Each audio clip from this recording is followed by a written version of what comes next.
Breaking news YCP ప్రభుత్వ అక్రమాలపై AP ప్రభుత్వం focus చేసినట్టు కనిపిస్తోంది. కేబినెట్ భేటీలో ప్రభుత్వ పెద్దల మధ్య దీనికి సంబంధించి కీలక చర్చ జరిగినట్లుగా తెలుస్తోంది. గత ప్రభుత్వ అక్రమాలపై నిష్పక్షపాతంగా విచారణ జరిపించాలని నిర్ణయించారు.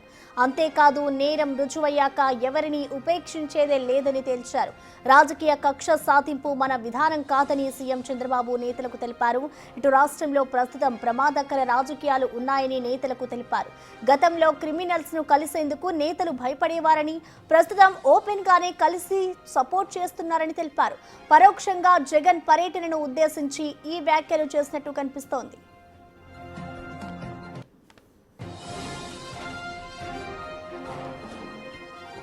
ఇదే సమయంలో చంద్రబాబును అక్రమంగా అరెస్టు చేశారనే విషయాన్ని ఆయన దృష్టికి తీసుకొచ్చారు నేతలు.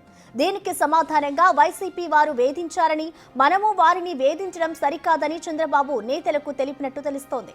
అయితే తప్పు చేశారని రుజువైతే మాత్రం ఎంతటి వారికైనా శిక్ష తప్పదని ఖరాఖండిగా తెలిపారు.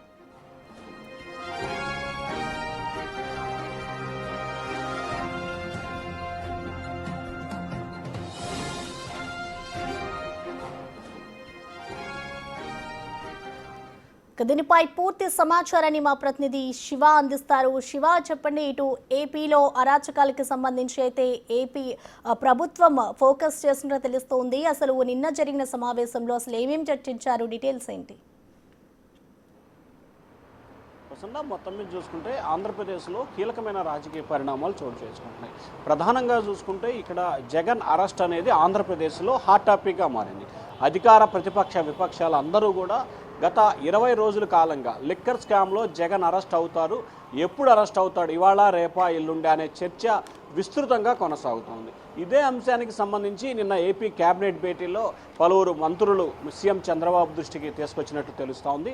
ఈ అంశానికి సంబంధించి కూడా 2019 నుంచి 24 వరకు కూడా వైఎస్ఆర్సీపీ నేతలు, తెలుగుదేశం పార్టీ కార్యకర్తలు, గ్రామ స్థాయిలో ఉన్న కార్యకర్తల నుంచి రాష్ట్ర జాతీయ స్థాయిలో మీ వరకు కూడా ఎటువంటి తప్పులు చేయకపోయినా, సాక్ష్యాధారాలు ఆధారాలు లేకపోయినా అక్రమంగా అరెస్ట్ చేసి ఇబ్బందులు పాలు చేశారు. కానీ ప్రస్తుతం ఆంధ్రప్రదేశ్లో వైఎస్ఆర్సీపీకి సంబంధించి ఈ నేతలు ఆ నేతలని కాదు, వందల సంఖ్యలో ఆ పార్టీకి సంబంధించిన నేతలు అక్రమాలు గత 5 సంవత్సరాల కాలంలో ప్రజాధనాన్ని లూటీ చేసుకోవటం, నకిలీ ఇళ్ల పట్టాలు, నకిలీ మద్యం, నకిలీ స్కాము, నకిలీ మందులు, ఇందులో లేదు అందులో లేదు, ప్రతి దాంట్లో కూడా అక్రమాలకి వైఎస్ఆర్సీపీ నేతలు కేంద్రమయ్యారు. సో వారిపై చర్యలు తీసుకోవడంలో జాప్యం వహిస్తున్నారు. ఖచ్చితంగా వారిపై చర్యలు తీసుకోవాలి, వారిని అరెస్ట్ చేసి జైలుకి పంపాలనేది పలువురు మంత్రుల అభిప్రాయంగా కనిపించింది. దీనికి చంద్రబాబు చాలా క్లారిటీగా చెప్పారు. వైఎస్ఆర్సీపీ నేతలు అరెస్ట్ చేశారని మనం అరెస్ట్ చేసే పరిస్థితి ఉండదు. కానీ ఎవరైతే తప్పు చేశారో నిష్పక్షపాతంగా 1కి 2కి 3 సార్లు సమగ్రమైన విచారణ చేసి వారు తప్పు చేసినట్టు రుజువైతే కనుక ఖచ్చితంగా కఠినమైన చర్యలు ఉంటాయి, వారు అరెస్ట్ అవుతారు, జైలుకి వెళ్ళటం తథ్యమని చెప్పి కూడా క్లారిటీగా చెప్పారు. ఇక మరొక కీలకమైన అంశాన్ని నిన్న చంద్రబాబు కూడా ప్రస్తావించారు. ఏంటంటే గతంలో క్రిమినల్స్ని, నేరస్తులని, అలాగే ఎవరైతే ఒక మాఫియా లాంటి వ్యక్తులు ఉన్నారో వారిని కలవాలంటే భయపడేవారు, వారు అక్కడుంటే కోతవేడి దూరం నుంచి వెళ్ళిపోయే పరిస్థితి ఉండేది. కానీ నేడు మాత్రం అటువంటి పరిస్థితి లేదు. క్రిమినల్స్ని, నేరస్తులని, ఇటువంటి వ్యక్తులను ఎవరైతే క్రైమ్ని పెంచి ప్రోత్సహిస్తారో వారిని వెళ్ళి స్వయంగా కలిసి వచ్చే పరిస్థితి నిర్భయంగా కొనసాగుతోంది. ప్రస్తుత రాజకీయాలకి ఇది సరైన విధానం కాదని ఆయన అభిప్రాయం వ్యక్తం చేశారు. 2 రోజుల క్రితం ముగ్గురు రౌడీ షీటర్లకు సంబంధించి, మహిళలని అలాగే దోపిడీ దొంగతనాలు చేసిన వ్యక్తులకు సంబంధించి రాజేష్ అనే కుటుంబాన్ని జగన్ వెళ్ళి పరామర్శించే నేపథ్యంలో చంద్రబాబు ఈ వ్యాఖ్యలు చేసిన పరిస్థితి కనిపించింది. ఇంకా 3వ అంశానికి సంబంధించి చూసుకుంటే ఏదైతే జగన్ చంద్రబాబును అరెస్ట్ చేశారు కాబట్టి చంద్రబాబు జగన్ అరెస్ట్ చేస్తాడనే దానికి క్లారిటీగా ఫుల్ స్టాప్ పెట్టాడు సీఎం చంద్రబాబు. జగన్ తప్పు చేస్తే ఖచ్చితంగా జైలుకి వెళ్తాడు, కానీ కక్షపూరితమైన వ్యవహారాలు కానీ రాజకీయ కక్షలు కానీ తీర్చుకునే పరిస్థితి మనం చేయం. వారేదో చేశారని చెప్పి మనం అదే విధానాన్ని కొనసాగించే పరిస్థితి లేదు.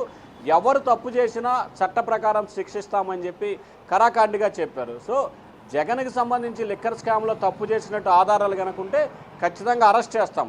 అట్లాగని మనల్ని అరెస్ట్ చేశారు కాబట్టి మనం అరెస్ట్ చేస్తామనే పాలసీ మాత్రం మన దగ్గర ఉండదు. ఆ విధానమే మనది కాదు అని చెప్పి కూడా సీఎం చంద్రబాబు అయితే మంత్రుల కుండబద్దలను కూడా చెప్పారు. సో మొత్తం మీద చూసుకుంటే ఆంధ్రప్రదేశ్లో జగన్ అరెస్టుకు సంబంధించి సస్పెన్షన్ అయితే కొనసాగుతూనే ఉంది. Prasanna. Right Shiva, thank you.